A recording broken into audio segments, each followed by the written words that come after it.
Hi everyone, welcome back to my channel. My name's Sam and I'm a romance author based in the UK, and I'm really excited to be back with another video for you. And today we are talking about books that changed my life.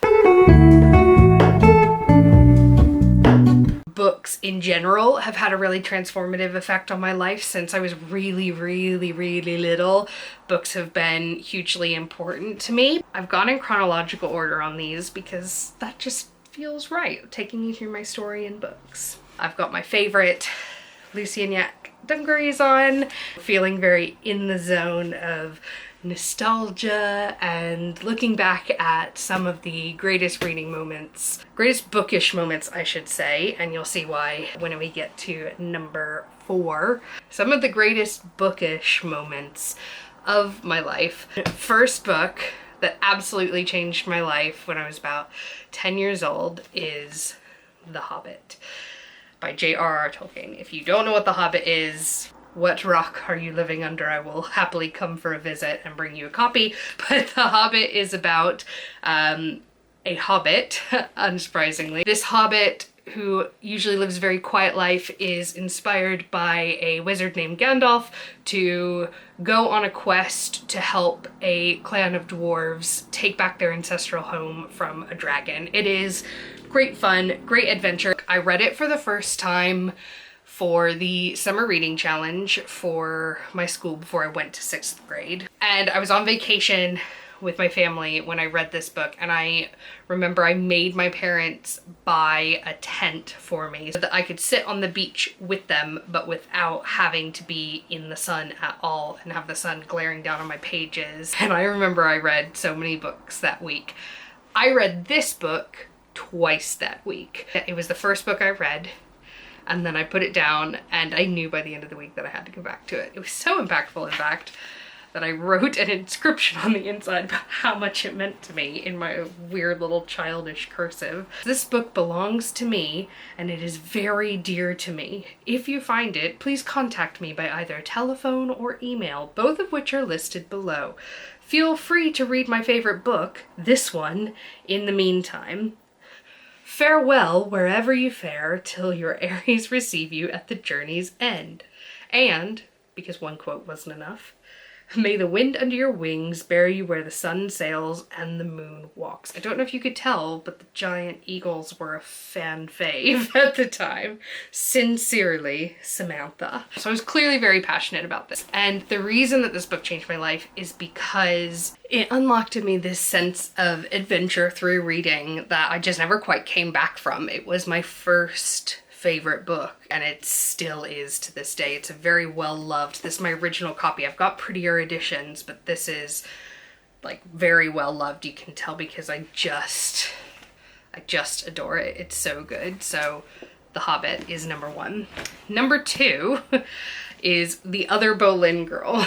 And the reason that this one changed my life is because it was the first novel that I ever read that was adult in nature, we shall say.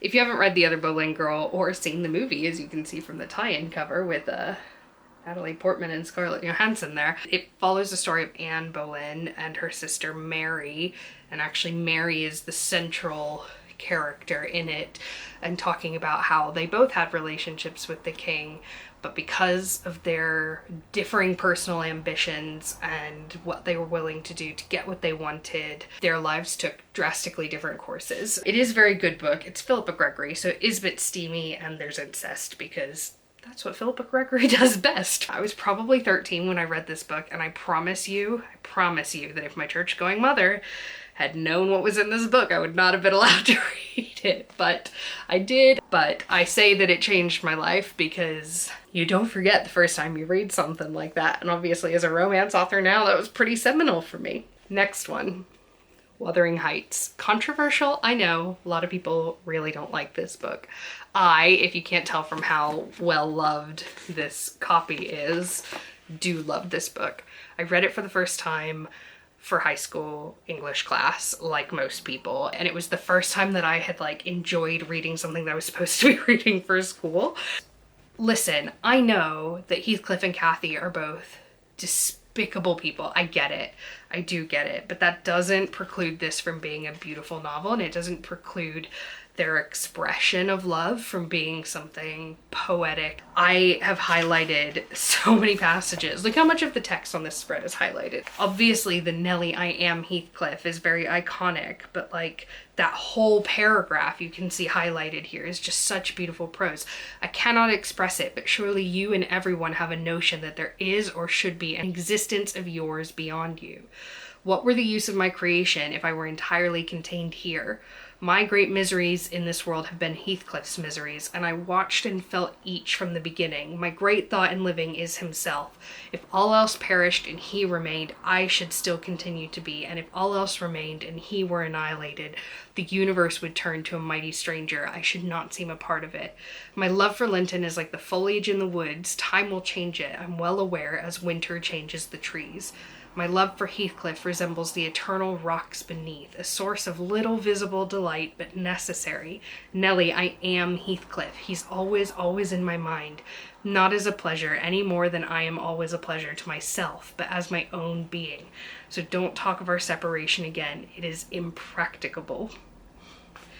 Like, come on. And that happens like this far into the book, and it completely changed my life in terms of an appreciation for literature beyond just entertainment purposes. The next book is a little bit different, and this is why I said books and not reading experiences that have changed my life, because this book, it changed my life for other reasons, and that is because it was the first book that I ever edited, and that is The Honey Trap by Mary Jane Baker. I pulled this book off the slush pile and edited it myself. It is hilarious. It is sexy. It is all of those things. All of her books are just really, really funny. She's really good at writing sort of British social tension, and it's basically about a girl who works for like a tabloid, and she's asked to honey trap this famous film director. It's pretty true to the trope that it is. I just was drawn to the humor and the characterization, and the sex scenes are really good, and that's not easy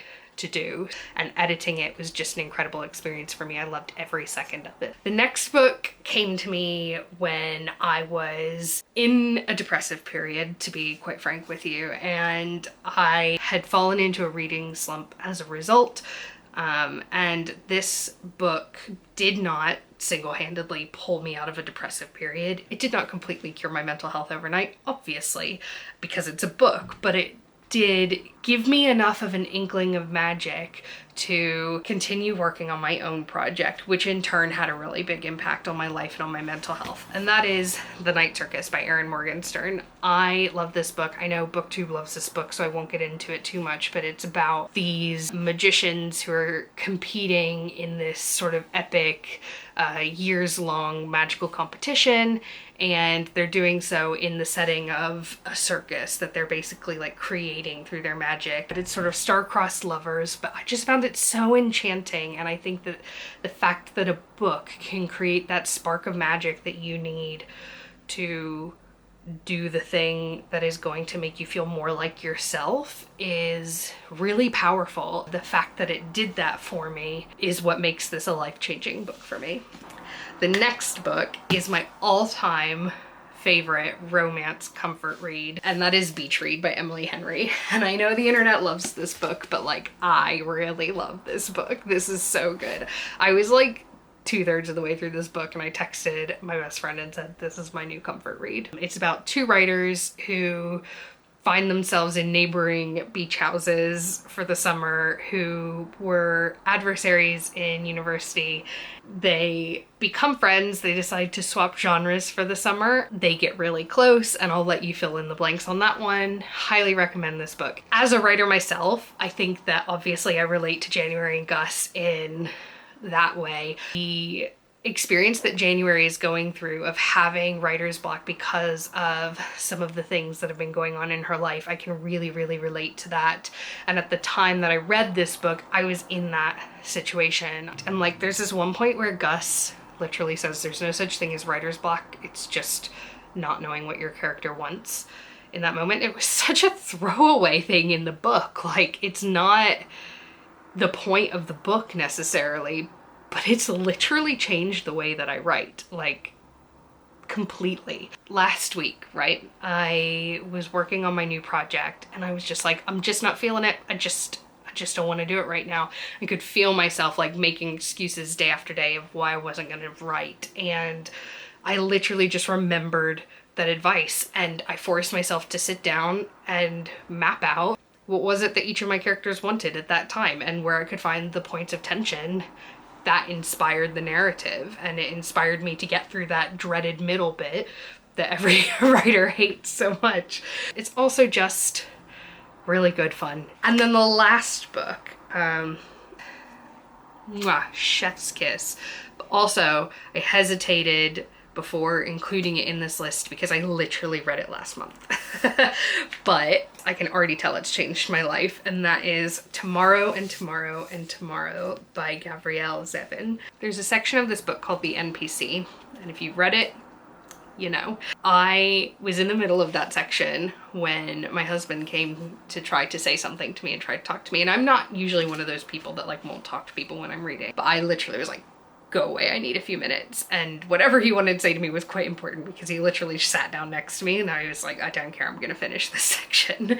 And I finished the section and I looked up at him, and he's not much of a reader, but he does understand my passion for it. And I finished the section and I looked up at him and I was like, I don't want to sound pretentious, but this book is just good art, like objectively. And he laughed because of course that sounded pretentious to him, but I'm making him read this book because of how good it was. It's about two childhood friends who design video games together, and they start a company together. The company gets quite successful. Their games are quite successful. The characters are so clear, but that's not done at the expense of immersing you in these games and these worlds that they're creating and the world of video game design and that industry. It's all done in service of that characterization. I don't know, it's just literature at its finest. And I was really afraid it was going to put me in a reading slump after I read it because it was that good, and I just knew nothing was going to be able to follow,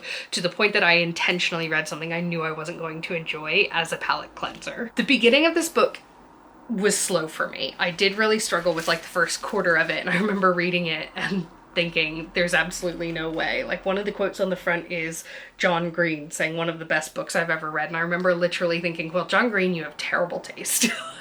Because I just wasn't feeling it. And then something happened, I don't even remember what it was, and I just all of a sudden was freaking hooked. And I agree now, this is also one of my favorite books I've ever read. Like, this is in my top 5 favorite books now. This is so good. Please read this book. It's so good. And don't let the fact that it's about video games put you off if you're not a gamer. It is so accessible. And that's it. That's my list of books that have changed my life for one reason or another, from 10 years old to literally last month. It's really amazing to take a look back at what are the things that have really made me the person and the reader and the writer that I am today. Definitely let me know in the comments if there's any of these that you have read, or if there are books that have changed your life that were not on my list that I definitely should be reading, because always up for a life-changing moment. Also, don't forget to subscribe if you would like to see more content like this. I've definitely got some more book challenges coming up, looking at specific genres, looking at specific themes. So please, please, please don't forget to subscribe so that you can see all of that content coming your way. And I will see you next time. Bye-bye.